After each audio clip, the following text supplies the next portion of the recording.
Hi friends, welcome back. I am DJ Montague, and today we are taking a look at Game 4 of the October 19th Saturday tournament during the full week of SUPERVIVE.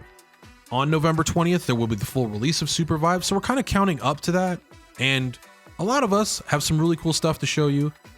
This is the final game of the Saturday tournament, like I said, so let's get into it.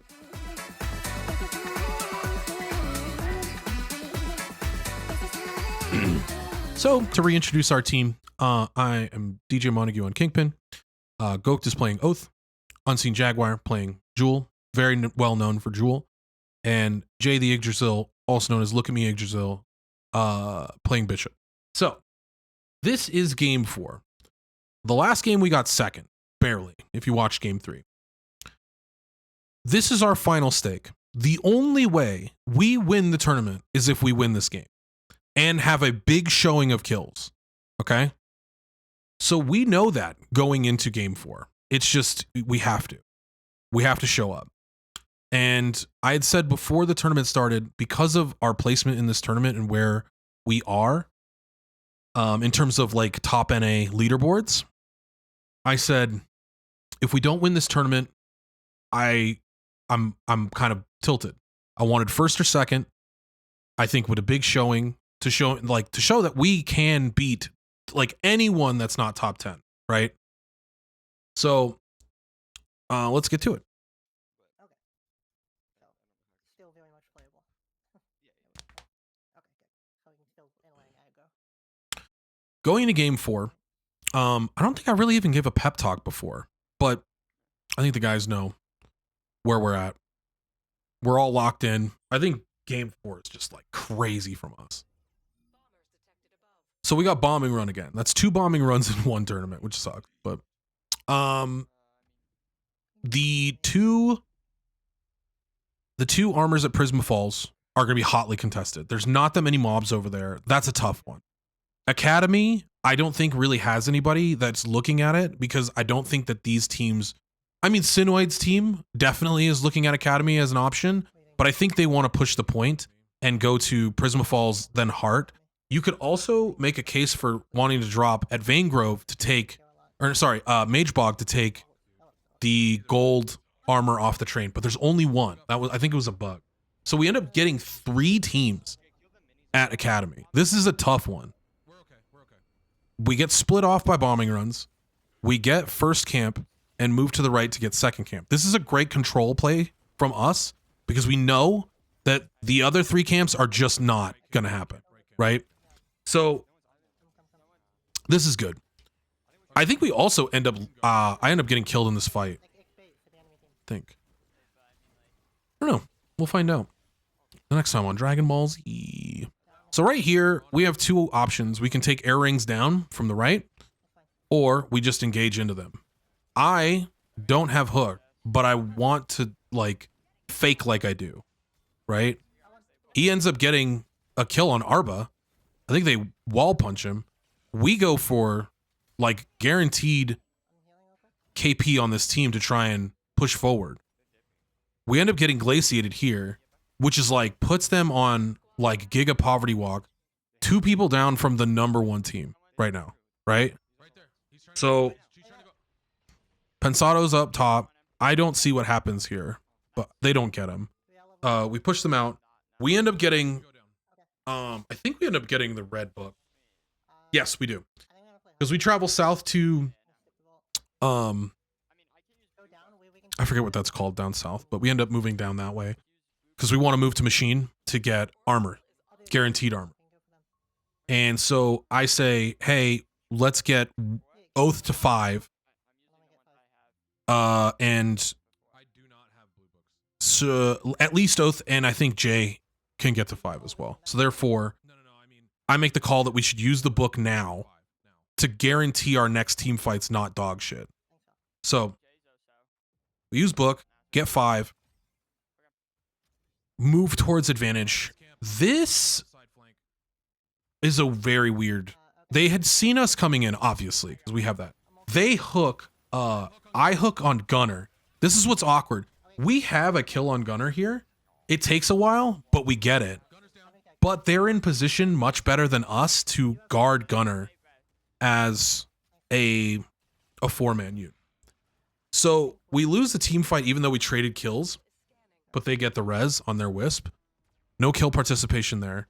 We shouldn't take this fight, and we don't. I don't think we do, because it's just a bad fight all in all. I do try and take him away from his team and try to. I would have called them back to duel him, and the team wouldn't have been able to get there on the other side of the wall very quickly because of where we were positioned. And my team would be able to come back really easily. So we rotate down for machine, try and getting some armor. The boss is not up anymore. So we end up taking the camp up there and deciding, okay, we take the vault that's right to the bottom right, and we have control over the UAV as well. I call that we have enough money to grab to buy this, but Jay is the one that has all the money. So I like click to like buy it and we don't have any money.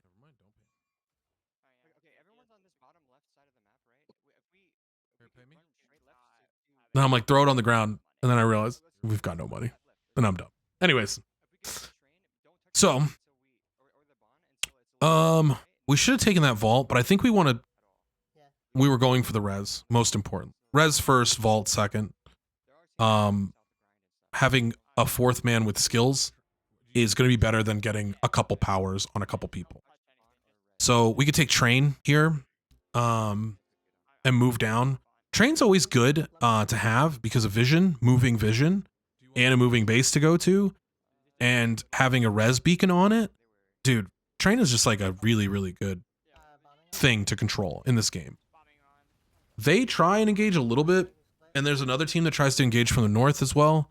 He misses his shift or doesn't have shift now, and I'm like, what are you going to do? Like, you have to walk forward. I'm lagging out. It's pretty sick. We push for res. I think we get res here, move back in, and now we're in a good position inside the storm of where we are. We have decent KP.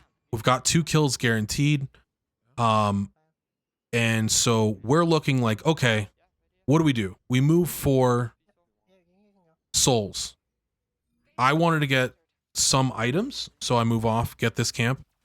And then we, I guess, move north. Yeah, move north for souls and for vault.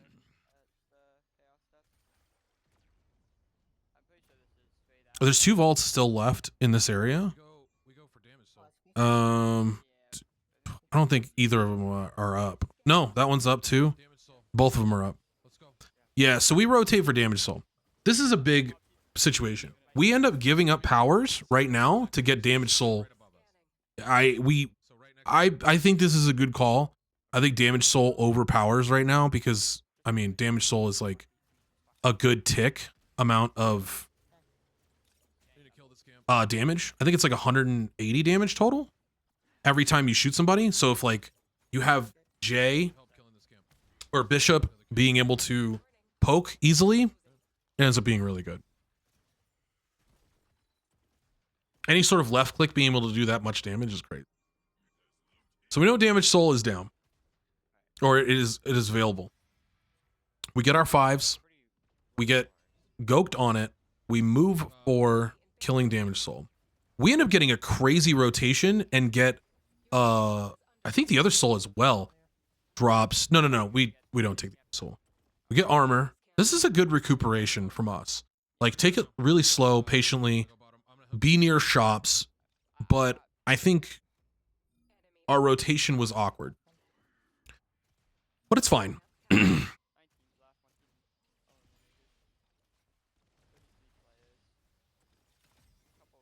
I would say right now,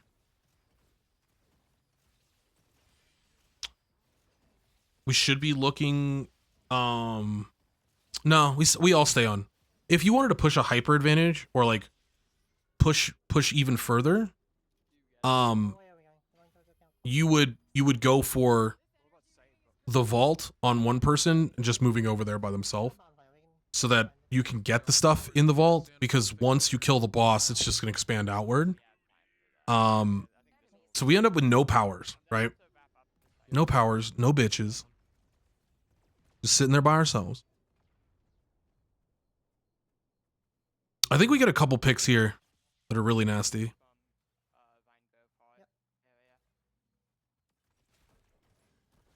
And put us like firmly back in the game.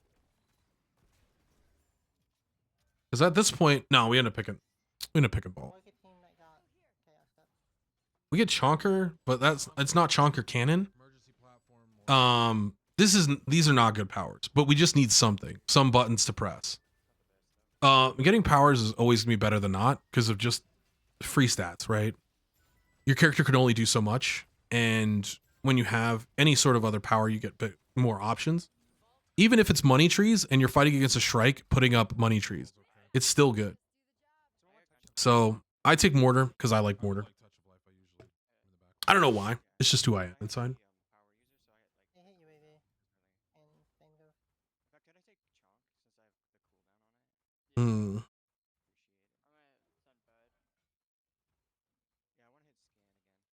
So right now, Vanegrove's pretty good just to play the ring. We know that a team's on Vanegrove, but we could also get UAV there. So it's good, but not something we want to risk doing right now. So we end up taking camp, try and get 7 on some people. We just need to cook and get prepped for next team fight. I think Soul ends up coming from our left here because they end up getting in a team fight. No, they come from, yeah, they come from, sure. Because we end up fighting green team on the right a little bit. We know that there's a team above, but they're very split. So we're looking for kills on that team above, right? So we let the straggler go. We know there's 2 people right here. We go for vision. I don't know if he actually got across. I assume so. I can't confirm.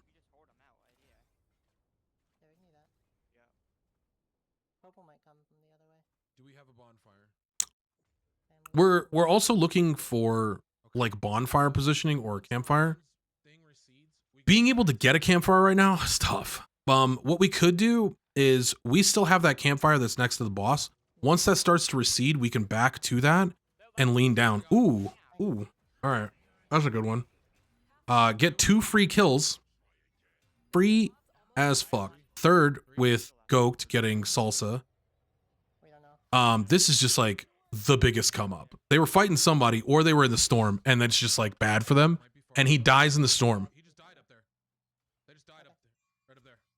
Yeah, that's crazy. That's crazy. That's a tough play from them. I just reacted, shoot that dude in the face. He's taking double damage, like 450 damage to the face. Gross. Anyways.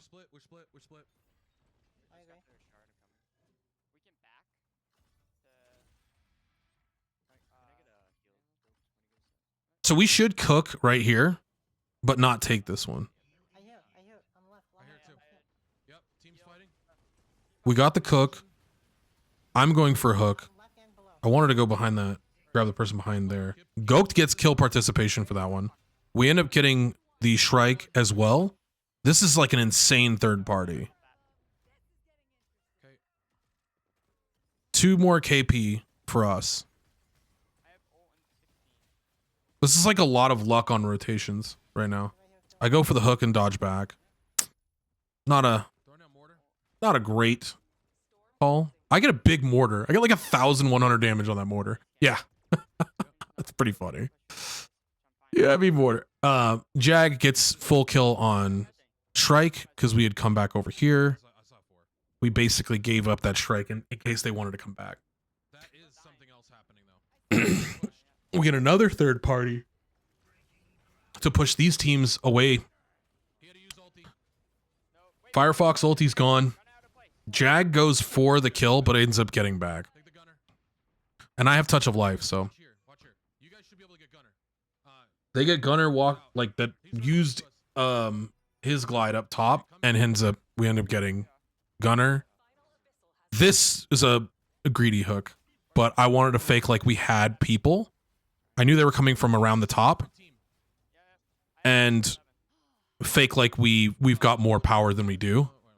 I wasn't really anticipating that, yeah, like we're going to hit that hook. So then we recall, because this is receded far enough that we can get easily out of the storm.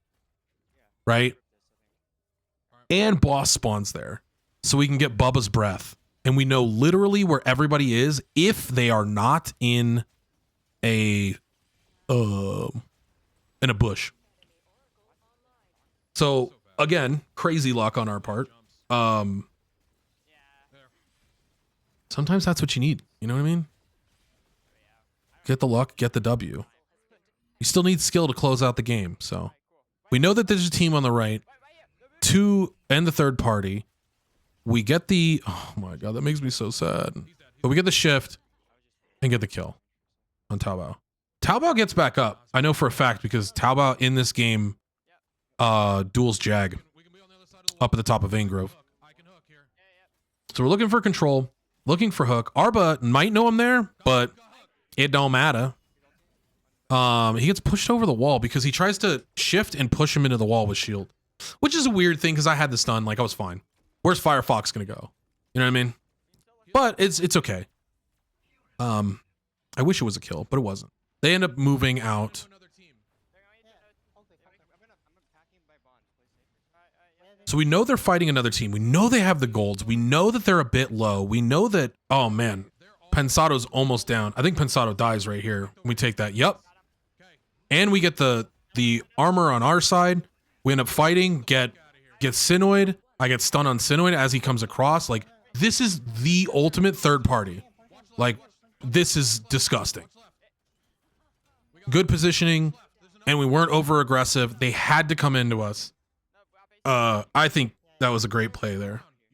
So Arba is looking for the most wanted. We know that this is the last team, or we know that this is Seoul. And if we kill them here, we get the good KP and better placement. So we take this, donated, end of Seoul, right? That's a big deal. The next ones we worry about is SNR, right? Soul Stealer's there. I don't think anybody takes Soul Stealer. But we just came up huge. Both teams are down. No, sorry. 2 teams are down and to our right. Coming out of the heart. We back towards the north. I think we pack up.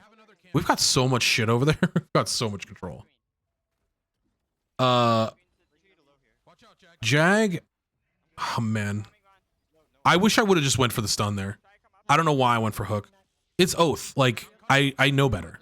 I could have shift ultied or shifted the kill. Shift ulti's fine too. Or ulti then double shift into him to force him to put up shield, break shield, get stunned, whatever. You know, things. This position from us is pretty good. We are pushing them away from Storm right now. It will be over on their side shortly. We're the only ones. Well, maybe we're not the only ones that know that. We know that though. So team comes in from left. That's Taobao's team. I think we go to grab more campfires. I should have kept the storm grenades. I was thinking about going back for the storm grenades and I was like, fuck it. That's pretty funny. It's like I have the same thoughts. Of course. Seeing the same thing, having the same thoughts. I throw down campfire because we have 2. We have control of left side and full vision of left side, anyone that comes around from the storm, and SNR is to our right. We could easily, we get hook. That was a nasty hook because that was like the tip of the hook. Okay, we get stomped there. We know that Taobao's team is low. They're without a person now. So full team of 4, 2 teams of 4 below us. Taobao over in the middle goes by himself up top. Air rings is up, right? We have enough gold to grab another campfire, right? Get your armor up, Jay. Armor. Get the fuck over here, boy. I don't, obviously I didn't see how that hook landed, but it was pretty funny. This is an awkward fight, but we kill Firefox anyway. We get 3, and then we're in vision enough to see another person get a fight or get a kill. But they end up getting 1 back up. I think we kill Wei. No. No, we let Wei go. I'm pretty sure. Yeah, Taobao gets Jag in this duel, and we move back to get Jag. We also should be looking for armor at Forge right here while we still have time. But we're looking to try and take and push every single advantage because we know there's 5 teams left. There's under 10 people left, though. So I back because I don't want to jump over. Get another hook. I am like 90% hook participation right now. Get a shift. Oh man, that's so gross. Dude. That was a big ulti because he didn't put shield up and I shift into it and shoot their whole team for anti-heal. And their team is a heal team. Right? So then go for hook again. Damn. Ruined my hook amount. Same. Shame. I tried to hit that so and bounce them, but they keep getting moved back. This is still a 2v4 right now that we're pushing the advantage of. Or 3v4. We know, yeah, Jag gets a full kill on Argus, right? So Foe is out too, and they had good points as well. I'm still healing over here. I'm ending these guys. So WHK again, we get more KP on them. Come back. I need. I'm getting help. Okay. I'm getting my armor regen here. Do we have? I have a red key. If this turns. Oh, we need to go both in. We'll fight him. I'm TPing. So here, this is an interesting thing. I TP'd from that area because I know we still had control of this bonfire. I know that SNR is the last person left on his team because he has the spotlight. We just killed for another team kill. And funny enough, so SNR is basically, this game should be over right now, like literally end. We don't see there's an oath in the top right under my mini map in that bush, and we just like look around for him for a while. So basically, this is risky because he gets most wanted, but we still get the kill. We know that that's the last team that can get good points on us. If we don't win this game, I'm like, Goke says we win the game, and I'm like, hold on. We don't know how many people are left. We don't know who this team is. And we were like, take it slow, stick together. We take shots at that bush like 5 times. I take shots. I didn't shoot at that other bush. And he's sitting literally right in that bush. Directly in that bush. So basically, we just had like really good rotations, good third parties, and basically after a lost team fight had a really good recovery. We know he's last as well. Get anti-heal, just punch him in the wall. So that was game 4. And 4th place. That's a difference of 4 points. So not the biggest difference. Yeah. I thought it might be a little larger because they do end up finding themselves in a pretty good seeding from that. They end up getting 6th place. A lot of that is from that one, but they were kind of like right between WHK and between Bliss. So you're all playing for points. You're trying to get as high up as you can. But looking at how Snorse were in that game, the team that had been leading the charge in game 1 still had the lead from game 2 and into game 3, but falling at 4th place in that last game really did drop them. And the fights that they had didn't really work out that well for them. Tough. Yeah, their comp, right? If you take a look at it, they had a Void, which we didn't see anyone else playing for the most part. Their comp relies on hitting combos, right? You get a Void, you get a Singularity down. That is a much longer cooldown than most of the ultimates available to the hunters in this game. You go, I forget who else was in their comp, but that is, we're gonna find a team, we're gonna win a team fight, we're gonna pick them off. So they post in that insane late in game, chat. 4 or 5 I know you teams in the guys final can't see circle. it. but they post in chat the outcome. It is Moonlit Battlegrounds at 103 points. We got 40 points in that last game. Basically, like that's an insane amount. Snore with 85, Soul with 74, Ult with 53, WHK, THG, BLS, Foe. They had a rough tournament. That was bad. Oh, no. Yeah, AS with 15 and BWC. There's like a few teams in there that obviously this is like their first tournament, I'd say, but I think we had a good showing. One thing I like with this current open alpha that we're playing is the introduction of these power shards that you get from getting Nox confirmed. Not just getting the Nox, but you have to make sure you confirm the kill. You get these power shards that make your items so much stronger and make it so that you can snowball if you're playing really well early into the game. And I feel like Moonlit Battlegrounds had the perfect snowball that just kept escalating more and more and more until we got to that point where they were nigh untouchable.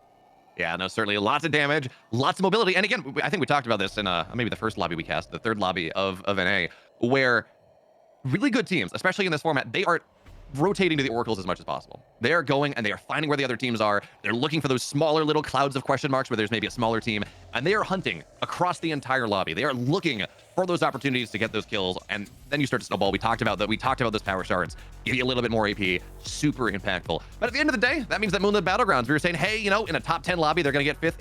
In a middle tier lobby, they're also going to get fifth. Well, they won this lobby. They have won this tournament. And they heard you talking smack. That's what it was. They heard you talking smack, Bayo, and they're like, nah, this is how it's going to go. We're going to start stepping up. And they really did step up. In games 3 and 4, they really looked like they grew into the tournament and grew as players just over the course of a couple hours. That they did. So now that means we are. So I just wanted to show that because, you know, in general, as a Moonlit Battlegrounds team, we have struggled in a lot of the higher tier lobbies. Being in these top 10 lobbies, being a middling team is not the worst thing in the world. It doesn't feel good, but obviously being able to compete with the higher tier teams, even a little bit, is going to be something. So being in the top 10 in the early access of SUPERVIVE has been a goal that I wanted, at least for a team. And I think we showed that we are there. So, but yeah, basically, that's how we did it. We got a really, really good fourth game, good rotations, good spawns for us. Excellent third parties, a lot of control, 26 kills. We basically ran the lobby over. There was nobody that could do anything really because of where our positioning was, good positioning and good decision making for that last game. So I'm happy with it. Friends, thank you so much. Make sure you like, comment, subscribe. Give me a follow on Twitch, twitch.tv/DJ Montague.